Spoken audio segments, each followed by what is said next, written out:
Hello friends. आज हमारी investor education series में हम बात करेंगे कि ब्लैक मनी को वाइट मनी में कैसे कन्वर्ट किया जाता है। इसके बारे में जानते सब हैं कि ऐसा होता है, लेकिन ये कैसे एग्जैक्टली किया जाता है इसको आज हम समझेंगे।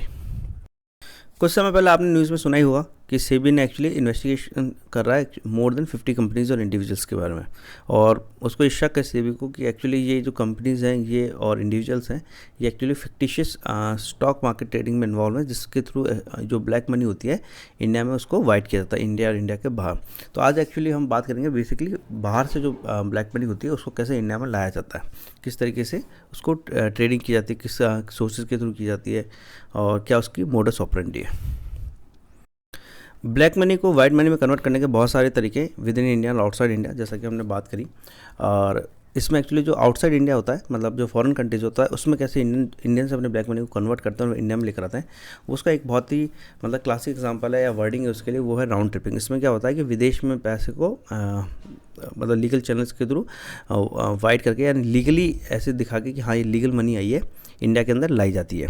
और फॉरेन कंट्रीज़ में बहुत ज़्यादा होता है। और शेयर मार्केट में आपने एक पार्टिसिपेट नोट्स के बारे में सुना ही होगा, तो ये बहुत कॉमनली वो यूज़ किया जाता है, क्योंकि उसमें क्या होता है कि जो इन्वेस्टर होता है उसकी आइडेंटिटी छिपी हुई रहती है। तो उसमें बोला जाता है कि इसके थ्रू काफ़ी गलत ढंग का पैसा इंडिया के अंदर आता है। लेकिन राउंड ट्रिपिंग कुछ इस तरह का मेथड है जिसमें एक्चुअली आप जो इंडियन एंटिटी है वो जो ब्लैक मनी जनरेट करती है उसको वाइट में कन्वर्ट करके यानी एक लीगल चैनल से कन्वर्ट करके ले आती है। वाइट में कन्वर्जन का मतलब होता है इलीगल मनी को लीगल मनी में कन्वर्ट कर देना, जिससे ऐसा लगे कि हाँ ये तो लीगल सोर्स से ये मनी आई है।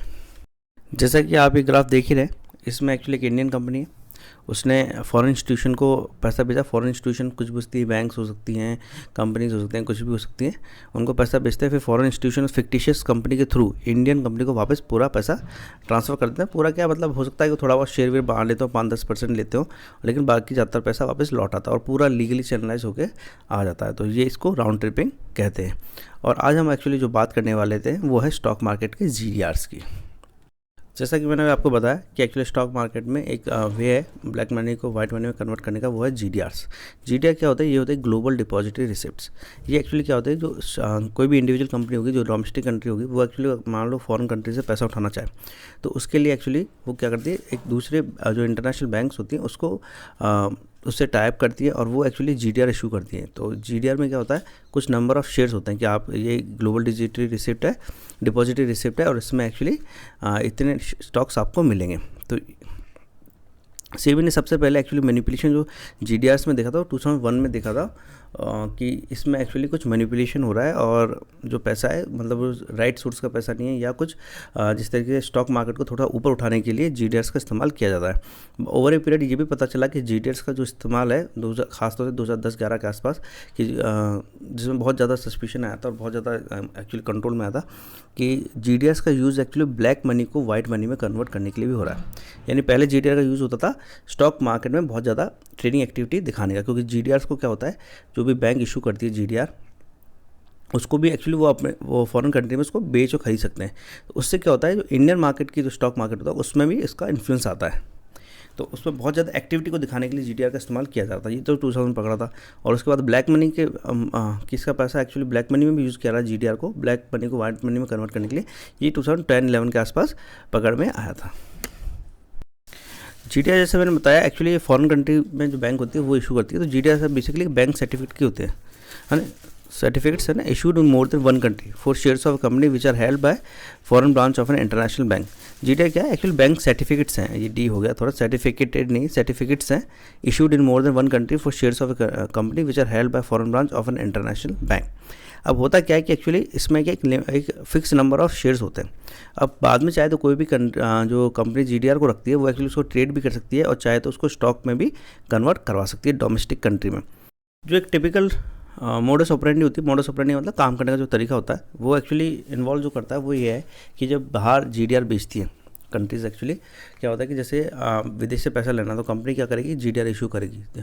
आपने ADR का नाम भी सुना होगा, वो अमेरिकन डिपॉजिट रिसिप्ट है, वो USA के लिए यूज़ हो सकती है। लेकिन GDR क्या कहीं भी मैनी कंट्रीज़ के लिए यूज़ हो सकता है। GDR को मल्टीपल कंट्रीज़ के लिए यूज़ किया जा सकता है, वो स्पेसिफिक कंट्री के लिए नहीं होता। तो इसमें क्या करते हैं, जैसे किसी कंट्री में इशू करेंगे तो उसमें क्या करेंगे, उसको डायरेक्ट नहीं करेंगे, उसमें मल्टीपल लेयर बनाएंगे। जैसे एक जना खरीद रहा है, दूसरा जना बेच रहा है, तीसरा जना खरीद रहा है, फिर चौथा जना बेच रहा है, पाँचवा छठा, उसको इतने लेयर्स में क्रिएट किया जाता है ताकि, है ना, उसका जो ये पता ना चल सके कि, या ये आसानी से नहीं पता लगा जा सके कि इसमें लीगल एंटिटी कौन है।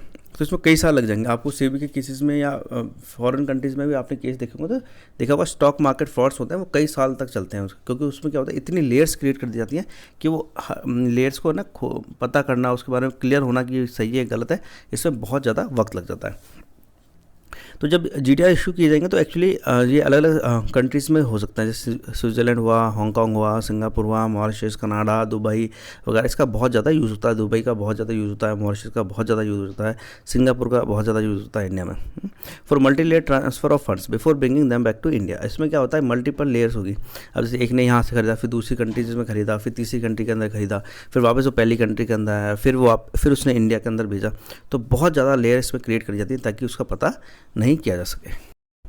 सेबी ने जब अपनी इन्वेस्टिगेशन शुरू करी तो उसने एक्चुअली कई चीज़ नोटिस करी, खासतौर से GDR के ट्रांजैक्शन में। उसमें एक्चुअली ऐसा था, जैसे फॉरेन बैंक जब GDR इशू कर रही तो उसको खरीद तो रहे लोग, लेकिन उसको क्या हो रहा है, जैसे एक ही कंपनी खरीद लेती है। उसमें रियल इन्वेस्टर, क्योंकि देखिए इन्वेस्टर क्या होंगे, छोटे बड़े बहुत सारे होंगे, है ना, कुछ स्मॉल इन्वेस्टर होंगे, कुछ बड़े इन्वेस्टर होंगे, तो काफ़ी बड़ी नंबर ऑफ एंटिटीज इन्वॉल्व रहती है। लेकिन जो एक्चुअली ज़्यादातर फ्रॉड होता है, सभी में नहीं लेकिन फिर ज़्यादातर में जो फ्रॉड होता है उसमें एक दो या बहुत ही कम एंटिटीज़ को उसमें इस्तेमाल किया जाता है ताकि जो पैसा है वो ईजिली ट्रांसफ़र किया जा सके। अदरवाइज़ क्या होगा, बहुत सारे लोग अगर इन्वॉल्व हो जाएंगे तो फिर उसमें एक्चुअली वैल्यूएशन में इतना डिफरेंस आ जाएगा कि हो सकता है जो पैसा है वो ट्रांसफ़र ना हो पाए सही से। जैसा कि सेबी इन्वेस्टिगेशन में देखा गया था कि जो कंपनीज थी वो एक्चुअली फंड रेज करती थी GDR के थ्रू, उसमें एक्चुअली कोई बहुत ज़्यादा रियल इन्वेस्टर्स में इन्वॉल्व नहीं थे। जब फर्दर इन्वेस्टिगेशन की गई तो उसमें पता चला कि सेबी की जो कंपनीज भी खरीद रही थी, मतलब सेबी को ये पता चला कि जो कंपनीज इसमें इन्वॉल्व थी बाइंग में, मान लीजिए GDR इशू हुए, है ना, जैसे मैंने GDR इशू करा कि भाई मुझे 10 लाख रुपए की ज़रूरत है, तो दूसरी एक कंपनी ने खरीदा विदेश में, है ना, बाद में पता चला कि वो कंपनी भी मुझसे रिलेटेड थी या जो भी एक्चुअली फ्रॉडुलेंट ट्रांजेक्शन में इन्वॉल्व रहती थी। तो हो क्या रहा था कि आप ही एक्चुअली उसमें एक तरह से बायर हैं, आप ही उसमें सेलर हैं, तो उसमें यानी रियल पैसा आपके पास आ नहीं रहा, यानी कुछ ऐसा काम किया जा रहा है जो एक्चुअली लीगल चैनल के थ्रू नहीं कर सकता।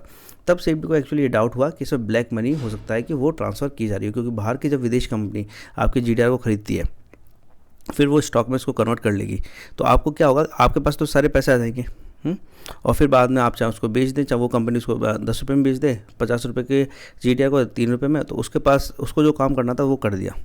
तो इस तरीके से एक्चुअली सेबी को इन पर शक हो गया। हालांकि GDR के थ्रू भी एक्चुअली इतना सिंपल नहीं था। GDR के थ्रू भी ये क्या कर रहे थे कि एक्चुअली इंटीग्रेटेड वे ऑफ जो डीलिंग्स थी या ट्रांजेक्शन थे वो क्रिएट किए जा रहे थे।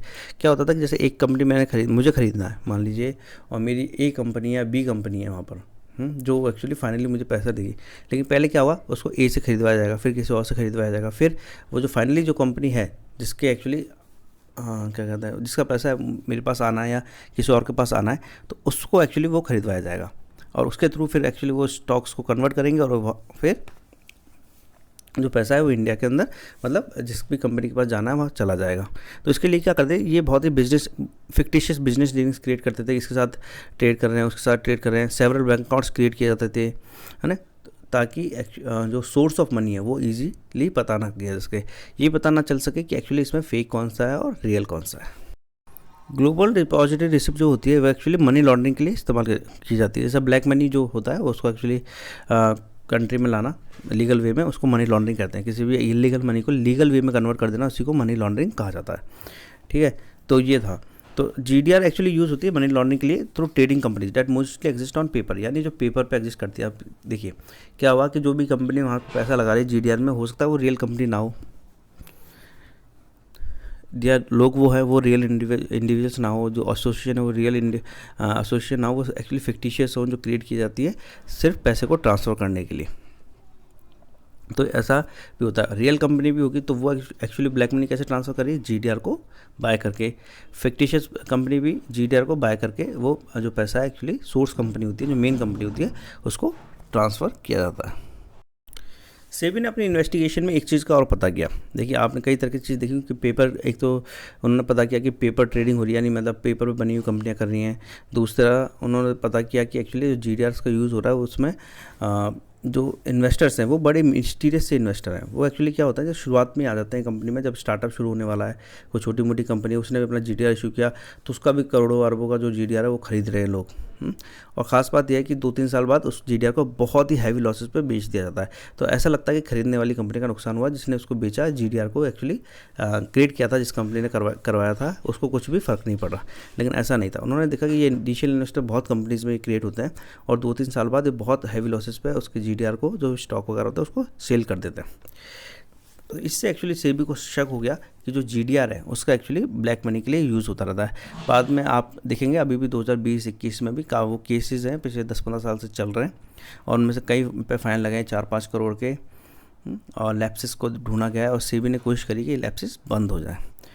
तो ये हमारी सीरीज़ का एक इम्पोर्टेंट हिस्सा था। मुझे लगता है कि आपको अच्छा लगेगा और आपको अगर कुछ ना समझ में आए तो आप पूछ सकते हैं।